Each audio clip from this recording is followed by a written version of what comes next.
Hey everybody, it's probably Red. All right, so we're kind of into our session 1 here.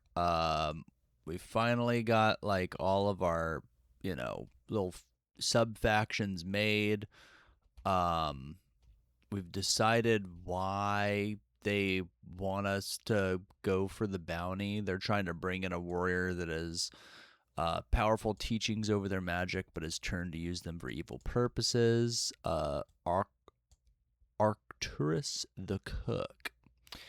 Um, and we are a scoundrel named Tuatara Charblurble, the First Eye. And we are an Urgle, which is like a medium lizard folk. We're exploring the planet of Elidoko. It is an aquatic, or at least it's a largely aquatic planet. And we've kind of got our mirror to their version of the planet here. And I've resorted the prominent destinations to fit, like, so it's Order of Holder 3 times, Technologia Galactus or Tech Gala twice, and then Voidgate once, reflecting the controlling, challenger, and small presence. So you're more likely to come across a place that is run by the controlling faction, and then so on as you go down there. And also they had 3 species per planet.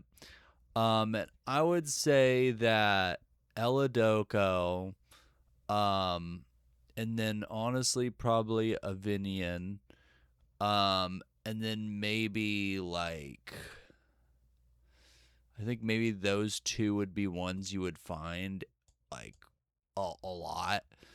Um, and then humans, gnomes, mothlings, and voidspawn. I did call these Gorgonians, but it's kind of confusing on an aquatic planet since a Gorgonian is like a polyp thing. So we're just gonna go with gnomes, okay?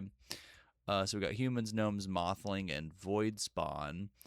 They're not as prominent. But if you go to a place that is ran by Voidgate, like Nahuli, Void, Obelisk, you're gonna find Mothlings and Voidspawn. But you also might like find some Elidoko and Avinians, even though it's a lot less likely. So let's say we're rolling for who we're interacting with at Voidgate. It would be like, 1, 2. Maybe we'd roll like, I don't know, probably like I'm trying to find a dice that would work that's got like, yeah, we could go like 8-sided dice, like 1, 2, 3. Maybe we have a more prominent of each species. Yeah, so like maybe there's more humans than gnomes, so it'll be like 1, 2, 3, 4. Okay, so like 1 to 4, and then 5 to 7, and then if you roll an 8, it's another species, and you roll again, um, like 1d6, and it could still technically, so possibly another species. Um, okay, so then main species, or actually, yeah, maybe it could be anything. Well, actually, let's do it like this. So then 1 to 4, it'll be in the case of another species, Elidoko.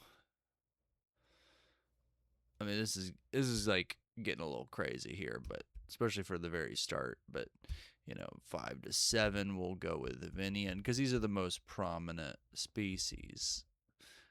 And then on an 8, 1d4. Roll d4 to decide. Yeah, we can figure that out if it comes up. But if you roll an 8, all right. Second most prominent species. And obviously these are based on this. So we'll go ahead and underline that, and underline that. These are just the more common. All right. Okay, so this is going to be where we get into the nitty gritty. We're actually going to be playing the game. You know, they say, and by they I mean like there's a channel called Geek Gamers, and she says that prep is play. So we have already played, so we got to get it out of our minds that this is the hard part. It is pretty daunting though, actually beginning to play the solo RPG here. Okay, so the story of your hunt for the target is told through a loop, with you rolling on a series of tables and reacting to prompts. Okay, I like that. You'll explore the wilderness of a planet until you reach a destination. Then you'll set out once more to explore. Okay, so we're landing in open space, I guess, somewhere probably on the ocean. Elidoko is aquatic, or mainly aquatic, but it does have like areas of like swampy, boggy land. But it is largely just like a saltwater planet here. Okay, so we're gonna roll on our exploration table on 52. Why does it say 52? Okay, 54. Whatever. You know, I know what it meant. And complete the prompt. It may ask you to roll for an exploration event that occurs as you travel, or you might introduce a new lead. When you've completed the prompt, move to destinations. Okay, then we'll go to destinations when we reach it, and it'll set us out to explore again. We'll get to that when we get to it.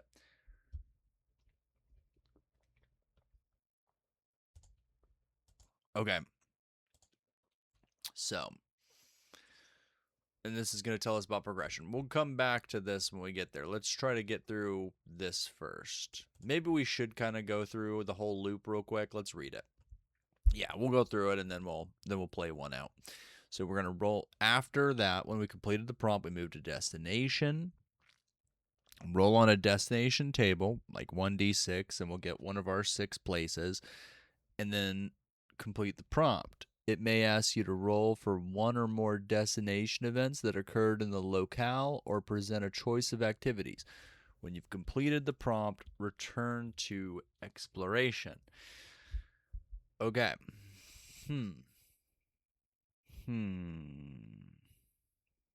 Okay. Progression. As you alternate between the two, you'll interact with people, observe events, and engage in combat. These activities and how you react to them will alter your 3 attributes: favor, notoriety, and motivation. Okay. Getting notorious.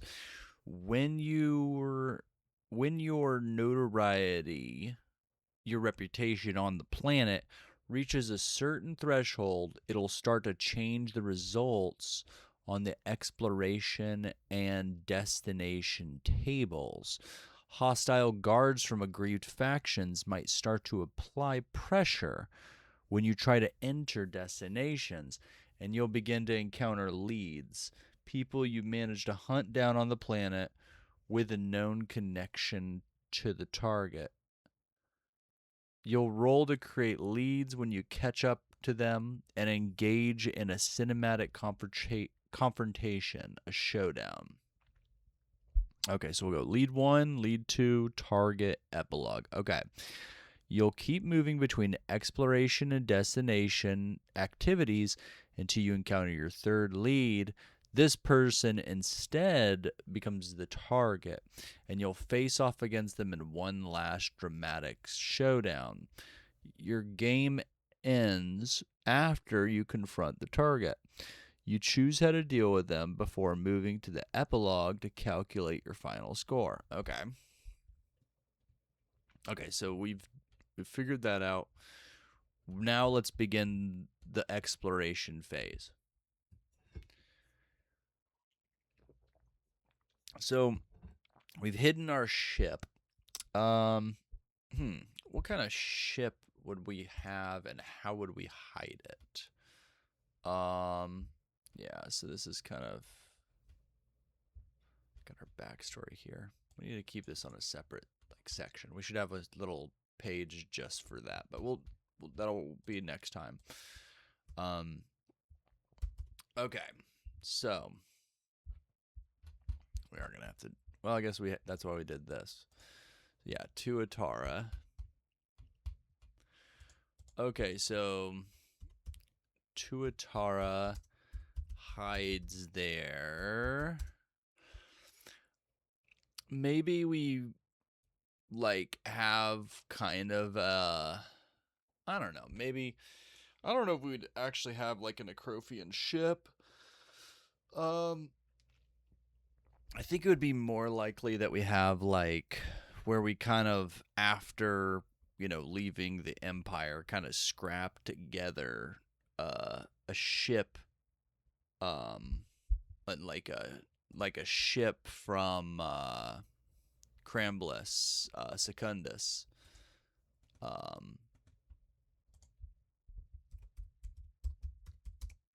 So a Cramblus class, like a skipper, little tiny ship. More of a travel than a battleship at this point. Mainly, it's not a starfighter. Its main purpose is transport. So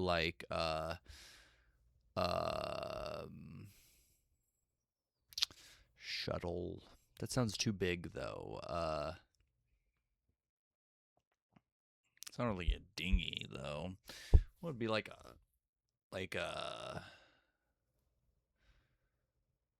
Corvette? I don't know.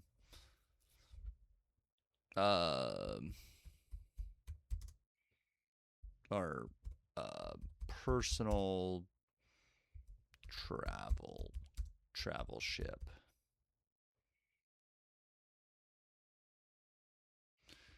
Personal travel shuttle.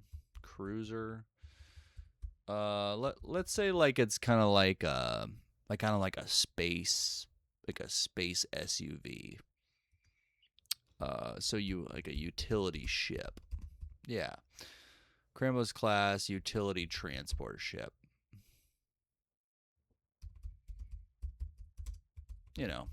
Armored. Light armored. So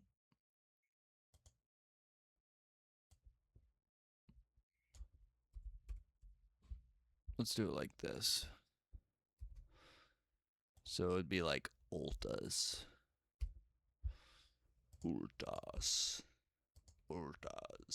All right. So well, that kind of spells.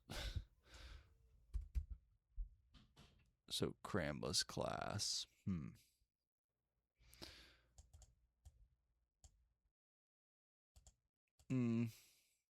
That spells cold. It's not great.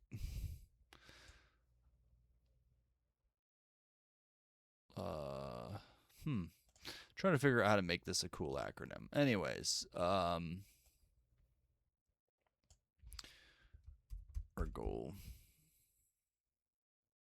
Ultas. Yeah, there we go. Ergo crafted. Maybe Ergo crafted also means he's kind of scrapped it together himself with various parts from planet. I just had the name of the planet. That's going to be a hard part, is remembering the Cramblus. Okay.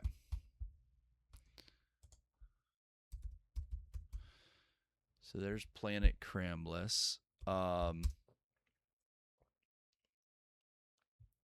Okay, so Eculus. Yeah. So we'll call it a Eculus. Is that right? Occultus.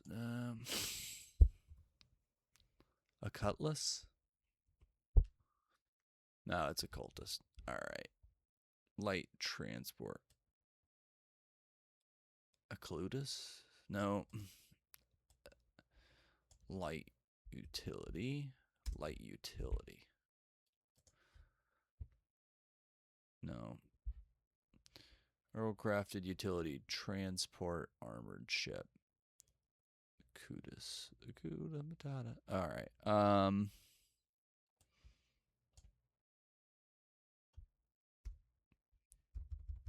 What about this? I know I'm nitpicking this a lot, but wanted to sound cool. Akuats. You know what? What is it? How do we get it to say cutlass?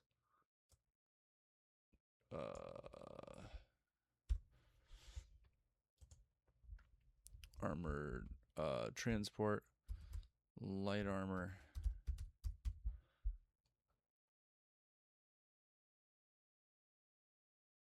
Yeah. So Urgle crafted utility transport, light armored ship. So that would be cutlass. A cutlass. Yeah.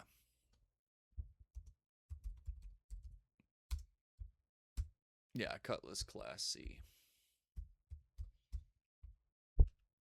There we go. That's what our ship type's going to be. All right, so we've established that. Now, so how'd we hide it? Maybe it's equipped, or maybe it doesn't have a cloaking device. So okay, so we know. So we found a small patch of land in the seemingly endless salt flats. Not salt flats, but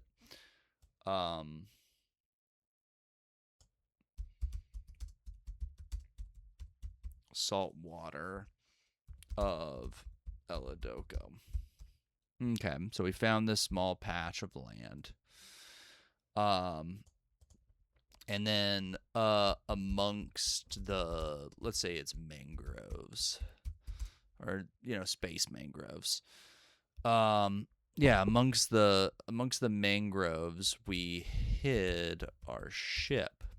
So hopefully nothing's like searching for, like it's like, oh, there's just this patch of land here. Let's check the mangroves and the moss and find this ship. But I think we've hidden it pretty well. Plus, it's like mostly in the middle of the ocean. So how are we going to be moving around? Yeah, we probably have like for transport we have a hover dinghy. Yeah, a little hover dinghy. Well, we have a hover dinghy. Yeah, it's a hover dinghy. Sort of a big wheelless. Yeah, it's a big hover. It's a big hover. Like, what are those things? Let me check real quick. Okay, so it's called a lightweight. Yeah, a lightweight foldable with a transom mounted motor. Yeah. Something like that. But you can imagine this is like a, it's a motorized inflatable boat, essentially. Yeah. Anyways, moving on.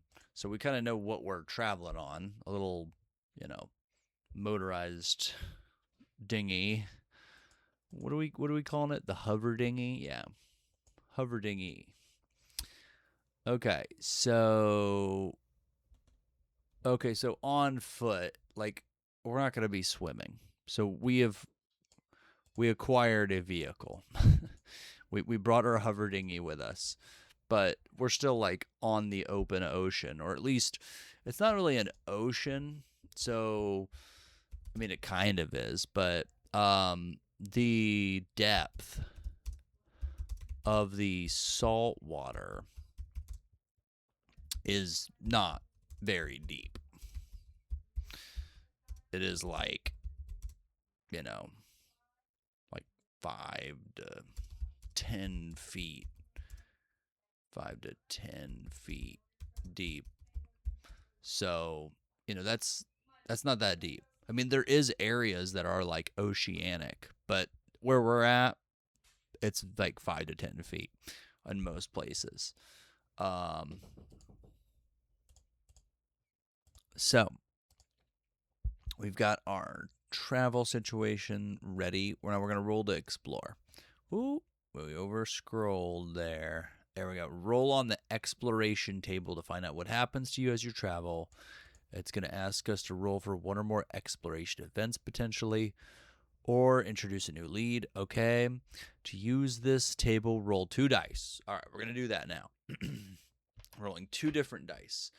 I don't know if we need to roll 2 different dice, but we're going to say the red and pink one is dice 1, if that's a thing. We rolled a 3. Okay. Wait. 2 dice. 1 determines, okay, so 1, which is a 1, and 2 is a 2, because it's 3 total. 1 determines which of these 3 tables you'll roll on, and the other is the event. Okay, so there's no sign of our target, but something interrupts your hunt. All right, so we'll get to that in a sec. Well, let's kind of set the scene here. We're cruising. We're cruising on. We see a larger land mass in the distance. We have no idea where our target is, but something interrupts our hunt. Let's see what it is. So we rolled a 2. 1-2. What is that? What does it mean? Oh, okay. So how do we know if we got 2? 3 to 4. What? Okay, so either of these. Okay, so I'm assuming, because this will be 5 or 6, and there's not going to be... Yeah. Okay, I'm getting it. So we rolled a 2. Exploring a remote area, you spot a wounded figure stumbling over the ground, pursued by a pack of 3 snapping beasts. Choose one. Okay.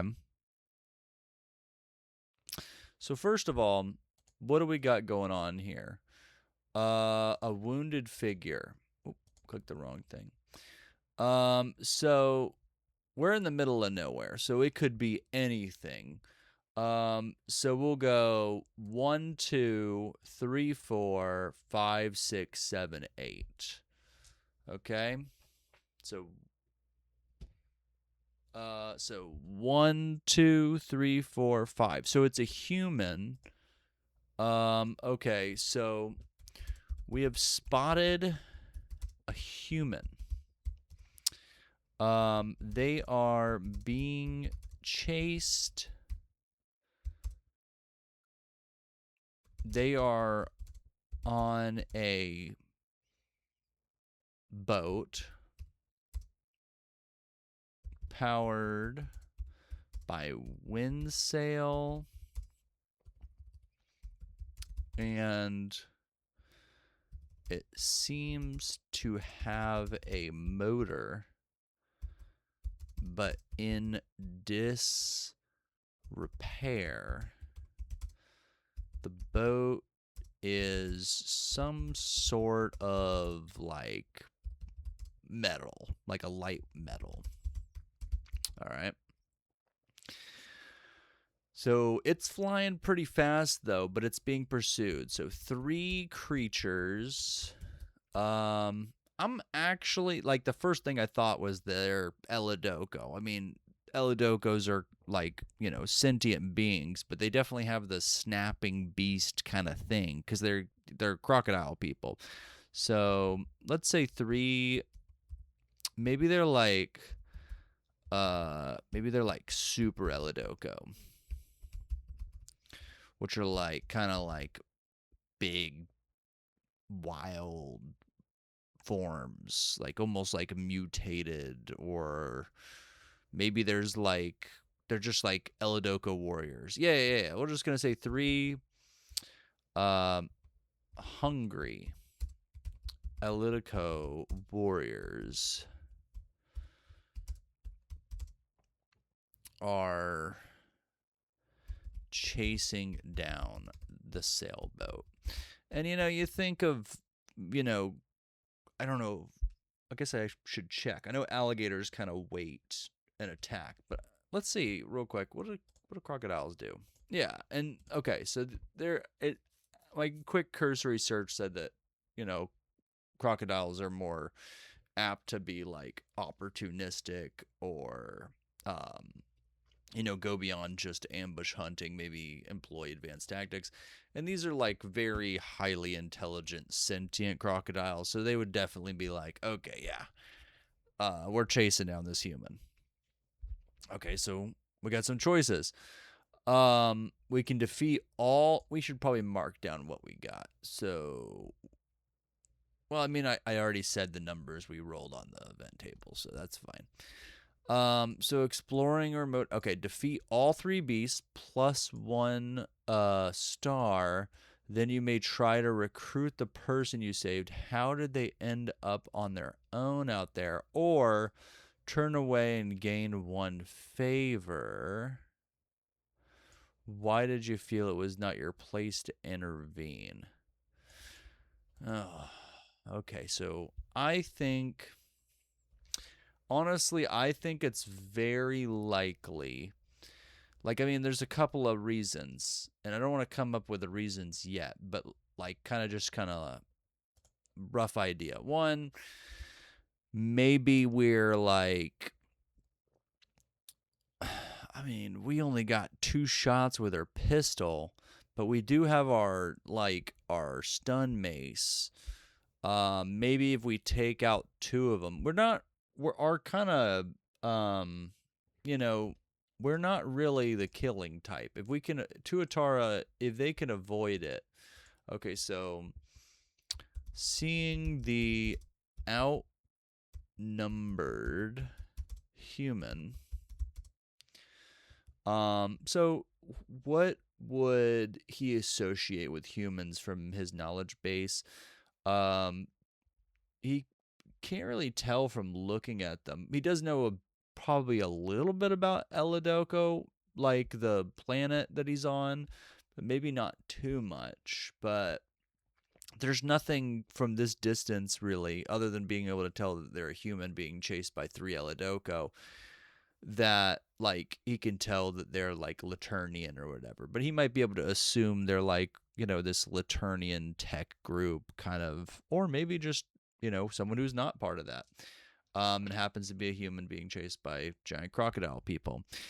So we're Urgle. That doesn't necessarily mean we're like, oh yeah, buddy with the Elidoko, or even that we're necessarily enemies with humans, you know? So it could be even the opposite. We could like have some animosity for the Elidoko because they might find us yummy snacks. Like they might be like, oh yeah, Elidoko or Urgles, yum. So, I don't know. Maybe we see this as an opportunity to gather information. So let's say that one. I mean, it's kind of like we're repeating the list they already had there, but so let's say see an opportunity to get information / an ally or guide. They could help find the target. That would be a great reason there. Maybe like kind of like an unfair fight situation. Doesn't want to see a brutal, you know, a brutal confrontation. So, though,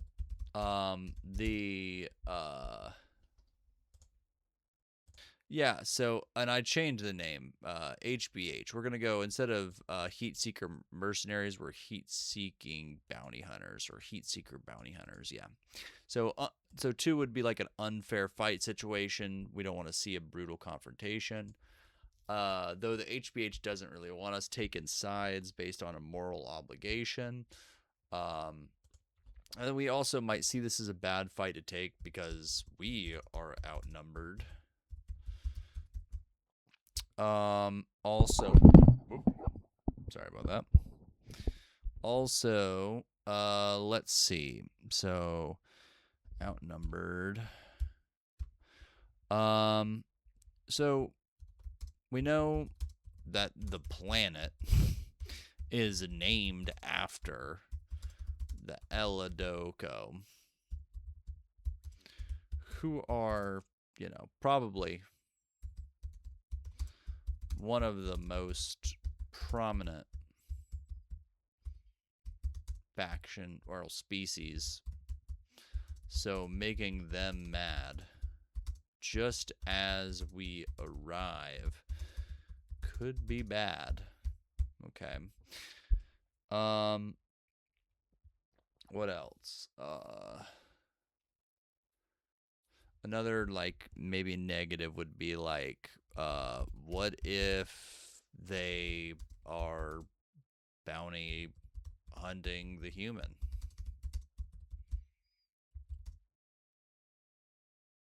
What did the human do?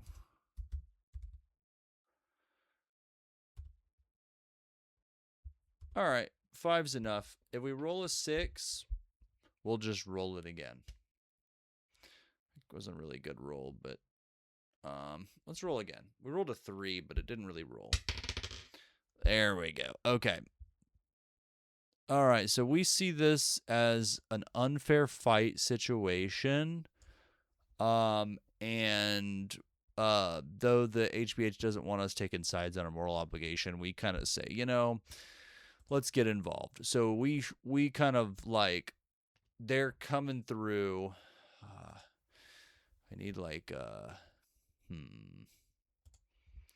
so, like, they're, I wish I had some way of, like, drawing on this. Okay, let's try this. So, I mean, this is going to be kind of jank, but, you know, first of all, we're going to want, where's the, do we have a, yeah, paint bucket. Oh, there we go. Well, kind of like a greenish blue, yeah. Yeah, so we're kind of on the ocean here. And then it's going to be kind of jank, but you got our, let's do our little little ship here that's, they're running away. Little sailboat. All right. And then we've got, oh, Control Z. All right. So we got our little sailboat here. All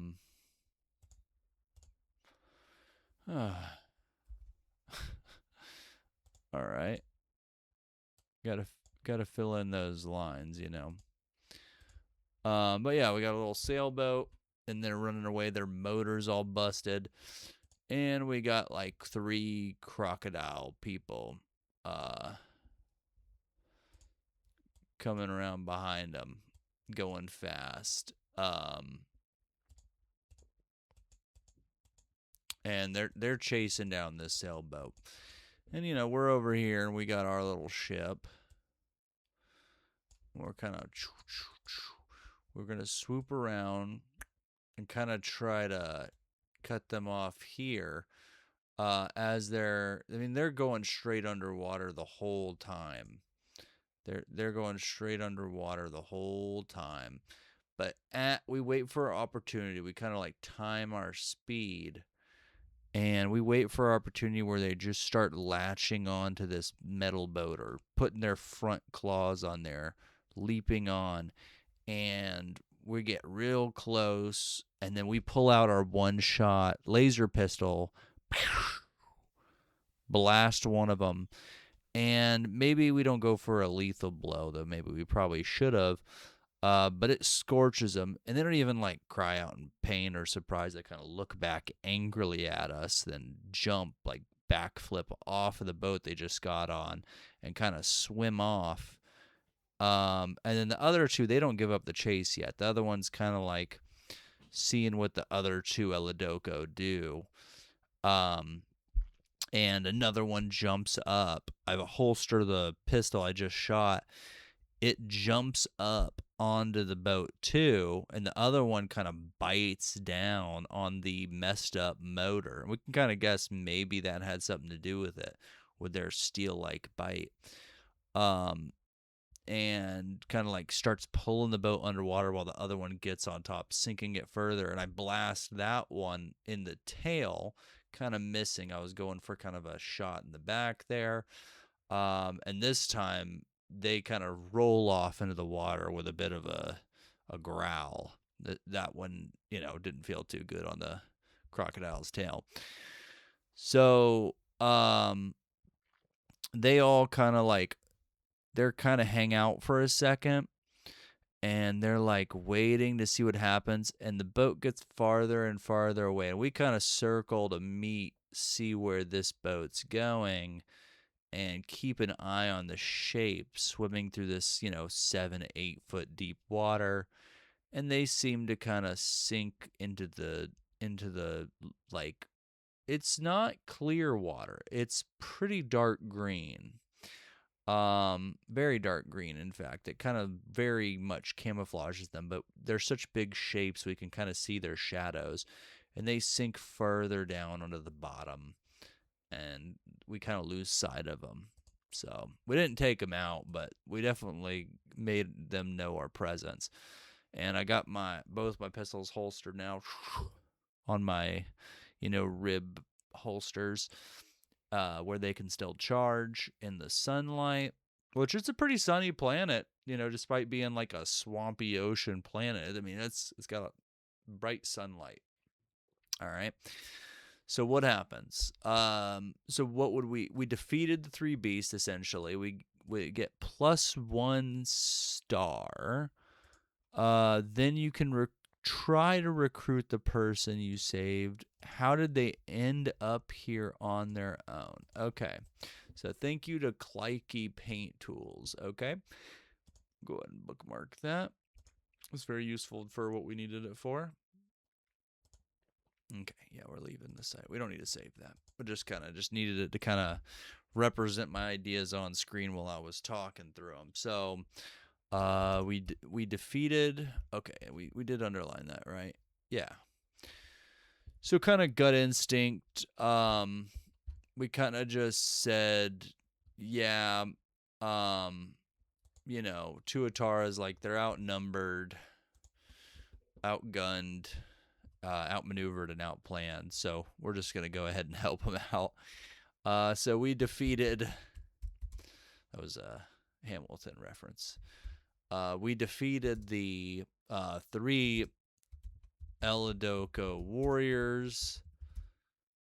But we showed them, we kind of scared them off.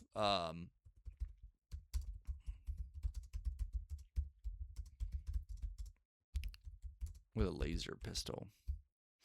And maybe they thought, like, since we were in a ship that's kind of like not a super long range ship, we had a bigger ship or a bigger crew nearby, and that probably, we showed that we had some firepower on us.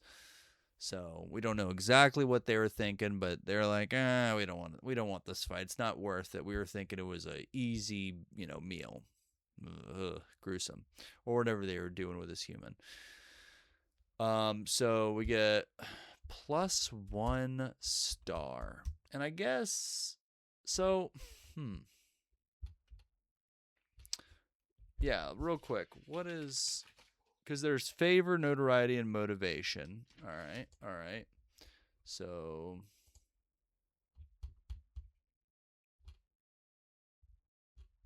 where did we put that? I guess we'll put it right here for now. But yeah, you got favor.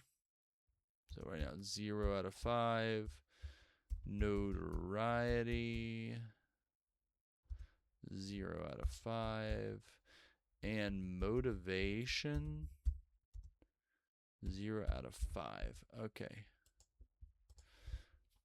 So we have an amount of stars. Let's see kind of what our stars are. So we gained a star. Maybe that's like, yeah. So here, let's get a copy of our inventory here.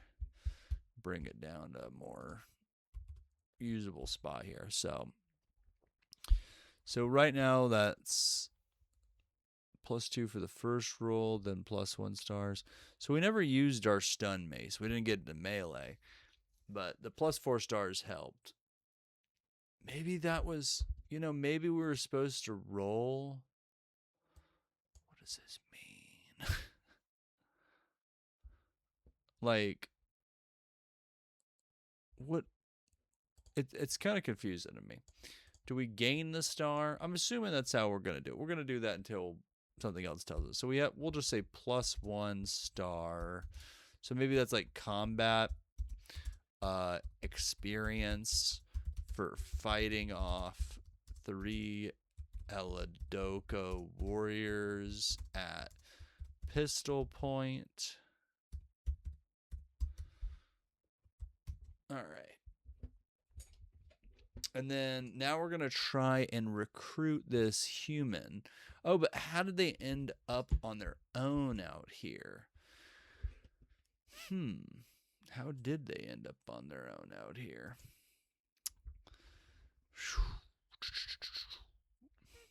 Okay, let's think of some possibilities. All right.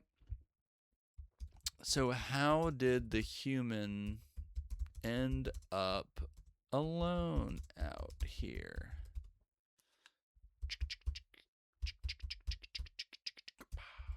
There we go. So one, just, good answer for this sort of question. Okay, so they're on like a sailboat. Maybe it's sizable. It's probably like 5 times the size of our little ship. Except ours has a working motor. I don't even know if our motor would even like do anything with theirs. And we're not like, we're a star pilot, so we might have some tech knowledge, but we'd have to roll to see if we could fix their motor. Plus, it's with equipment, and they got the ability. The wind's blowing, luckily. So maybe they're the rest of their crew already succumbed to starvation, dehydration, I don't know, delirium, or were eaten by the Elitico. Possible. A lot of possibilities there. Kind of gruesome, but crew have already succumbed. I don't know. Whatever. Now, let's see. So maybe they were fishing,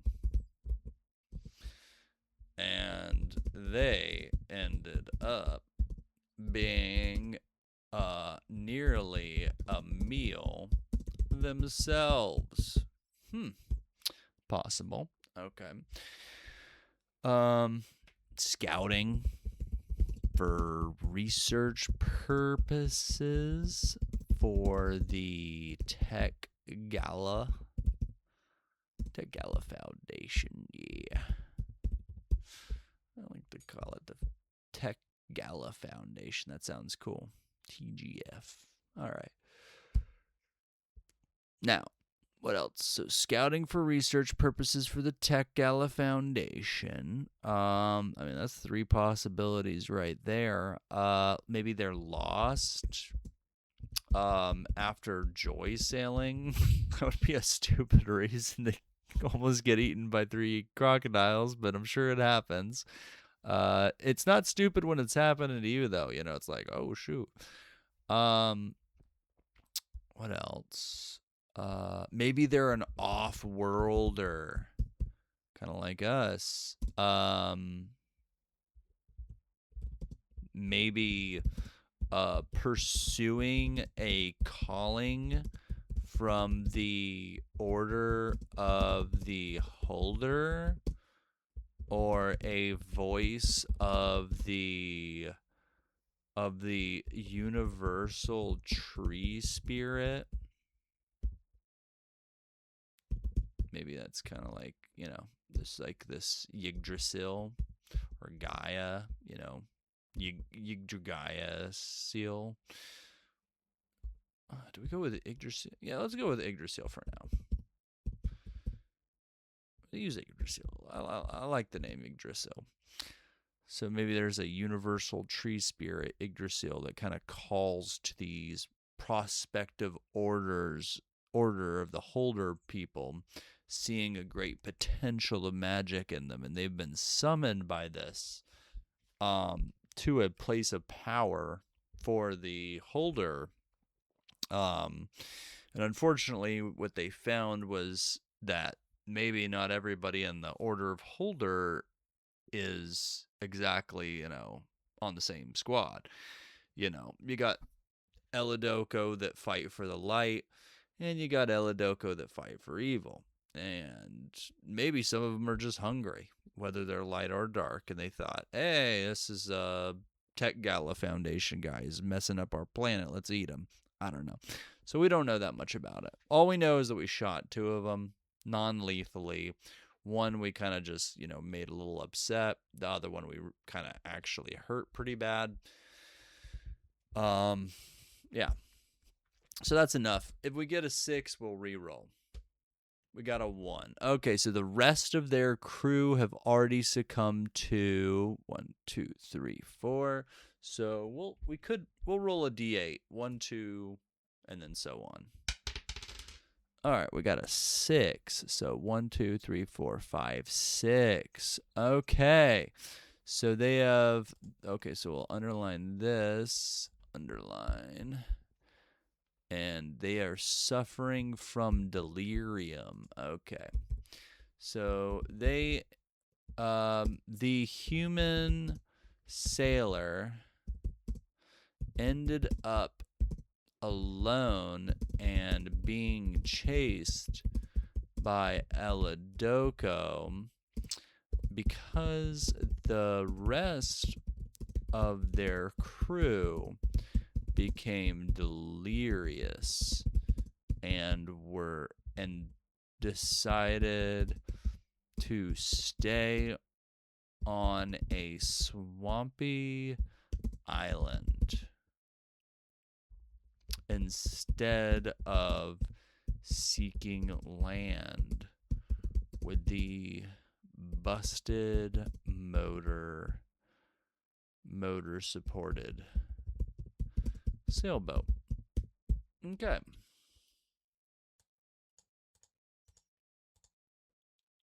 Interessante. Okay, so that was our first event. Now we got to try to convince them. I guess that would be recruit. All right. So assets are locals who have something valuable to offer us. When you successfully recruit them, you gain access to their special single-use ability. This could be a bonus to reaction roll, increased motivation, medical aid, or even turning up to fight for you. In this case, I'm assuming that the one-use ability is they'll take us to a destination. You know, because they're literally in a sailboat. or maybe they can at least guide us to some. Well, I mean, if they're kind of looking for a destination too, but they'll help us. They'll give us like a +1. Like, I guess that would make sense. Didn't it say? Maybe is it reaction roll? Let's see.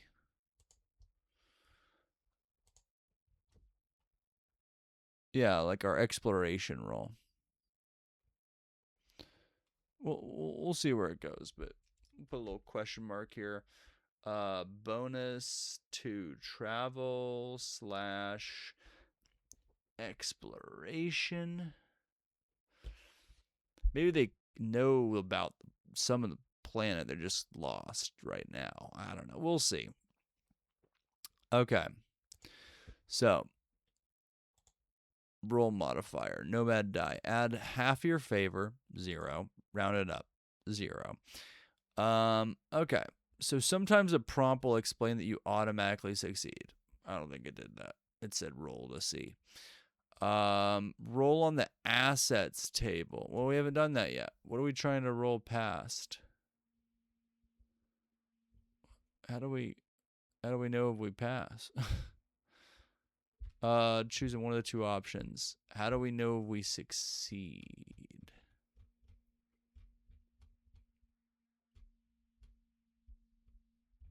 Okay. Each has a different modifier apply. Higher than the challenge dice. Okay. So we need it to be higher than our second dice. So we're going red and then translucent gray.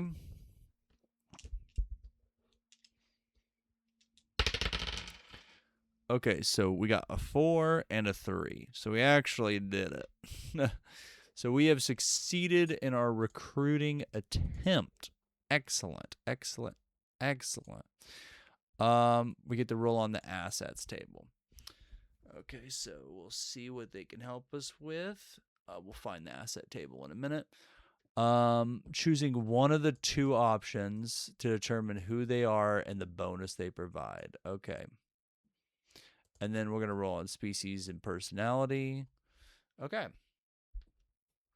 Species / personality.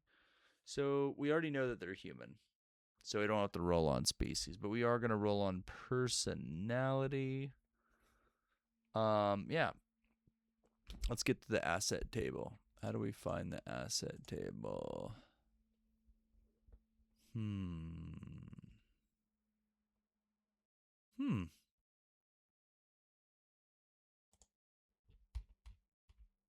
Assets. Okay. Let's see.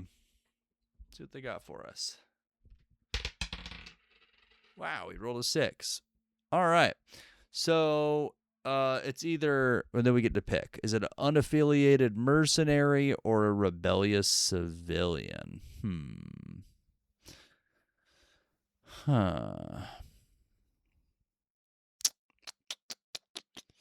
That's a good question. I think I'm gonna roll for it. 1, 2, 3 for unaffiliated mercenary. Okay, we rolled unaffiliated mercenary. Okay, so they're kind of like there and their delirious crew are these humans that, they're not really associated with Tech Gala, but they have somehow arrived on this planet and they're kind of trying to sell their services to the highest bidder in this ongoing battle for territory. They were equipped with the ability to travel on water to go on these mercenary missions. So they are unaffiliated merc. So I would say they're probably like nomadian, which would work if they were a rebel too. So they're like a nomadian human. Maybe their crew is, more various than that. Like not all humans and stuff. But interesting. So they are on the planet.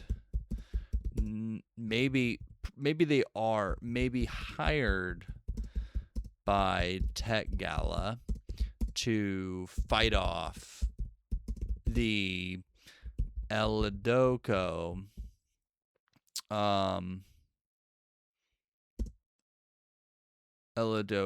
of the holder order.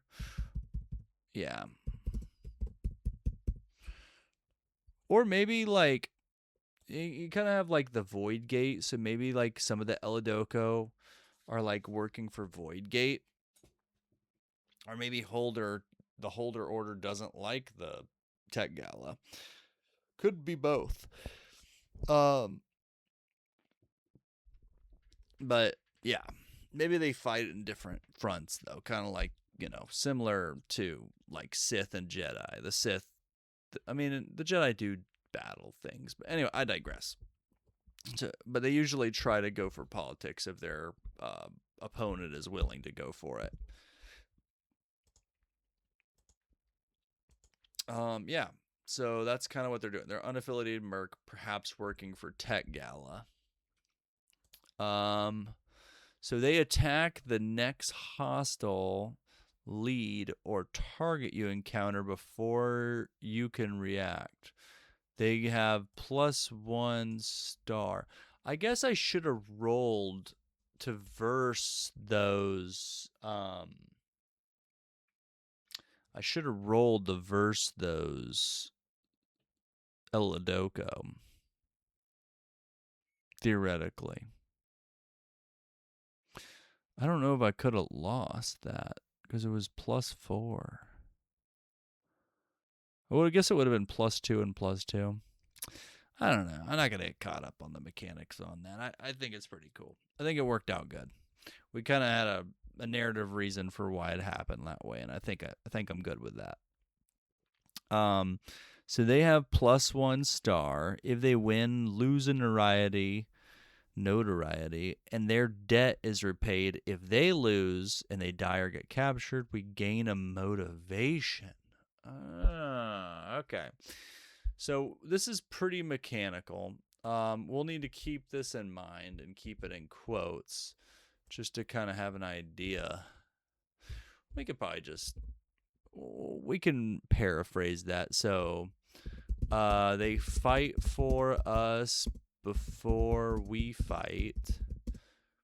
They have +1 star.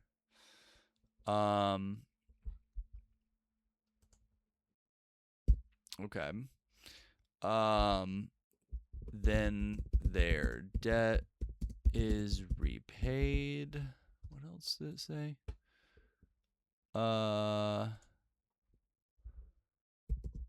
If they win, +1 notoriety. If they are defeated or captured, we get +1 motivation. Okay. Cool. So that's from the book there. All right. So now we kind of have to get into the loop here. So that's kind of giving us a taste of the loop. To see kind of where we're going. So next we're just gonna jump back into we did the where is it? The loop. Where are you, loop? Where are you? Yeah, so we've explored. Yeah, we're on the hunt. When you complete the prompt, it occurs, or it might introduce a new lead. It may ask you to roll for an exploration event. We did that. That occurs as you travel, or you might introduce a new lead. When you completed the prompt, move to destinations. So it is going to lead us to a destination, I guess, right? Does it? Yeah, let's just move to destinations anyways. It can be simple markets, hidden dens, crashes. Okay. So, well, yeah. Crash starships, military walkers, bustling starships, capital cities. Rolling for a destination. 1 second. Okay. roll on the destination table opposite or next page to find out where you arrive. Okay, so presumably they're bringing us to this area, this spot, if we can find it. Maybe we'll end up at some other destination, but one of the possibilities is we go and try to get the rest of the crew together and say, hey, I've got some water, drink this. Because I'm supplied. I got my stuff. I'm ready for travel. And they weren't dehydrated. That wasn't the option they pulled, but anyways. Continuing on. So you'll get a brief description of the destination, which we'll use with a list on the planet profile to create a named location. So we have our little thing right here. So we're going to use it with our custom list here we've crafted here. And in conjunction with this, we'll kind of make more details about that. Good. We probably could have went into more detail about this. We kind of have an idea what's going on, you know. All right, so yeah. So I don't know if they count as a lead. They're kind of like an assistant. So we'll read over the rules again, but we're gonna go for one destination now, and then we'll be done for now, and then we'll continue with part 2 of the adventure in the next episode. All right, so let's see. You'll use the list. Okay. Let's. Prompt may ask you to roll for one or more destination events. Okay. Roll 2 dice. One determines which of the 3 tables you roll on. The other is the event. Okay. Let's go. We're going to roll the big dice. Well, actually, both dice. Red and pink is dice 1. Translucent gray is dice 2. All right. We got 6 and 2. We didn't change the dice. We just picked it up to move it closer. Okay. You arrive at a fortified base or palace run by the controlling faction. Okay. So they're kind of riding with us on our boat. Maybe they parked their sailboat, or maybe they're following along with their sailboat, and we've kind of tied together, so we're kind of matching speed. We're going slow enough when the wind can't keep up, and fast enough when the wind does, that we're kind of together and both steering both of our ships. So we have tied our ships together with a long tether. And we, okay, so we are, so, and,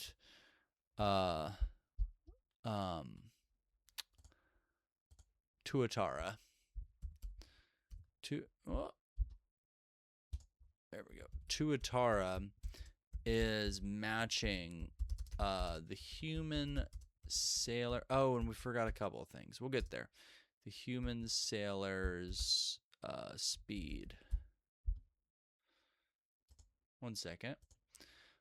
All right, so we'll find out his personality in a second, but so we tied our ships together with a long tether, and Tuatara is matching the human sailor's speed of the motorless sailboat. We found out through conversation that oh gosh, now I forgot what Okay, we're gonna go with Ethan. Yeah. Conversation. All right, now, so we need to keep in mind we got destination 6, but we want to real quick roll a personality. Let's see what Aeon's personality is. 5, and then 1, 2, 3, 4, 5, 6. 6. So he is thoughtful. Okay.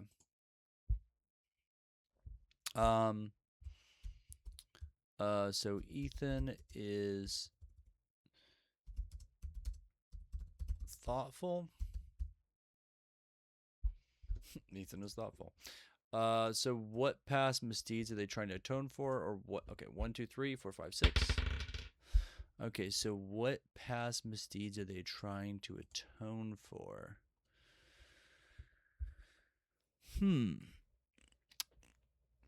Um, they are trying to atone for leaving their crew behind and losing them.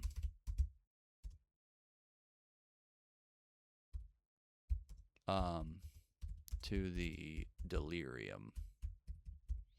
So that's something that weighs heavy on their heart, is their crew kind of succumbed to delirium, and they had to leave them behind because they wouldn't get on the ship or wouldn't stay on the ship. Yeah, so they've been on the ocean for a while, but now he's got water, so that's going to help. Doesn't have to worry about there being no water to drink. Ancient mariner. So yeah, so we found out that he's very thoughtful and he feels bad for leaving his delirium-ridden crew behind. Yeah, so let's get back to our destination 6. Okay, so we're gonna resolve both of these. So, hold up. Oh yeah. Okay, so we have shown up at a what kind of bases do we have here? I would say Holdergate Station. Yeah, that's kind of where we're at. That's where we that's where we showed up at. We showed up at Holdergate Station, you know. Order of the Holder. That's our first destination. Okay. So it is a fortified base. So it's like it's a fort. It's a fort. So it's like this fortified location. So basically, it's like really stands out of the water.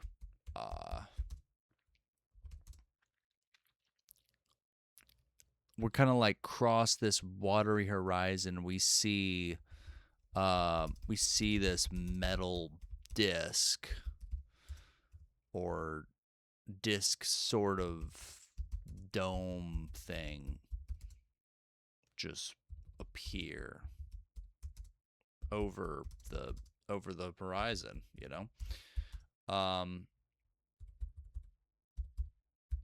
And you know, there's a little bit more land in this area, but it just is humongous, prominent.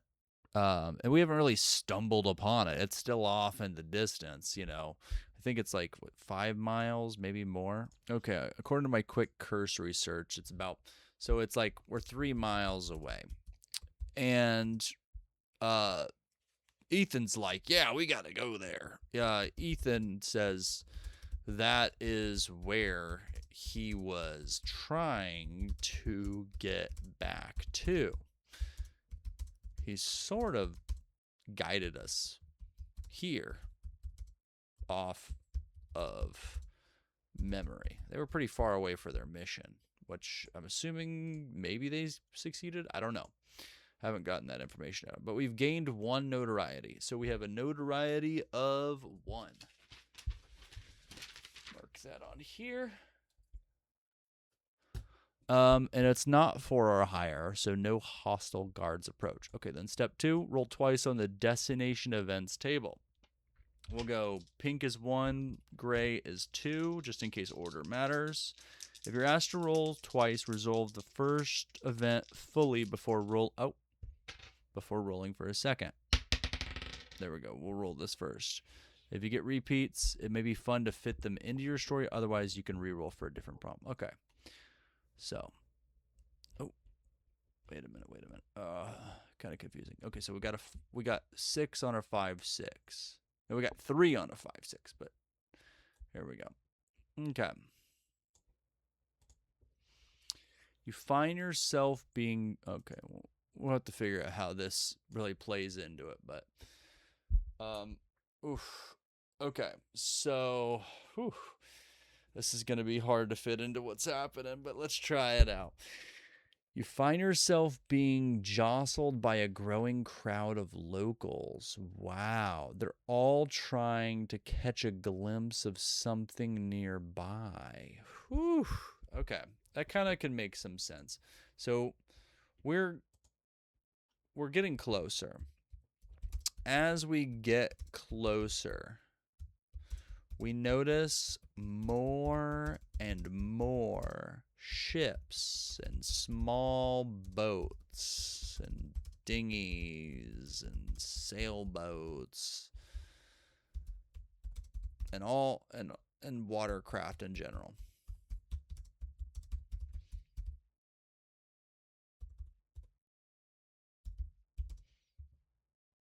Tons of fisher folk and, merchants, explorers, some guards or soldiers, some official looking boats. As we approach the gate station, the density of these ships gets super hard to traverse through with both the sailboat, especially since the wind has died almost completely, and with the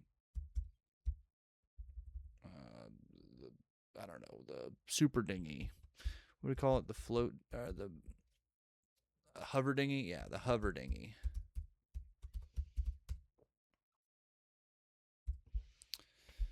Okay. We got some misspellings. We'll fix that in post. Okay, so we're gonna roll. And kind of see what happens. And we gotta kind of see what they're looking at. Okay, so the attention of the crowd seems to be on something between the gate station and us. Yeah, so it's in between. Okay, we rolled a 3. You're stuck watching a long convoy for the leaders of the controlling faction. Can we lose motivation if we have 0? So we'll write -1 in parentheses, and we'll see if it's possible to have negative motivation. How does the crowd react to their presence? Okay, so we kind of got to figure out what would the officials... Dinghy is... That's a weird way to say dinghies. What kind of officials would these... Oh, okay. So maybe since we had Avinians, which are like bird people, our bird likes for this, universe. Since we have Avinians, maybe like it's... Since it's so close to the gate, maybe it's species beyond the Avinians, but mostly Avinians. Okay, so there is a parade of super fancy golden and wooden and even hovering stone boats. They are occupied by a group of officials heading back from the direction of some, I don't know. We don't know yet, but some other place. But they're heading towards the gate station. Many of them are Vinians. Yep, many of them are Vinians. But there are a few elves and a satyr or two, as well as one Hesperus who is wearing a crown of solid ice on this hot day. And it seems to be unmelting. Interesting. Okay. So, we lost a motivation, but we didn't have any yet. So, how does the crowd react to their presence? So, I mean, at first, the crowd is really loud and enthusiastic. But as the first few boats pass by, a wave of the hand of one of the Vinians silences the boats for miles, so that the only sound that could be heard was the bumping of boats against one another and the slap of water on hulls. So he kind of does this, or she does this hand motion, and for miles everything goes quiet. Just kind of unnaturally fast. It's kind of unsettling. All right. So yeah, that's what we see. That's what happened. And so we don't have an option to search. How do we find a lead? We don't have a lead. Definitely don't have a target. Not at a showdown. We're just double checking everything. We're not at the epilogue. Nope. And then basically, so we have found the loop.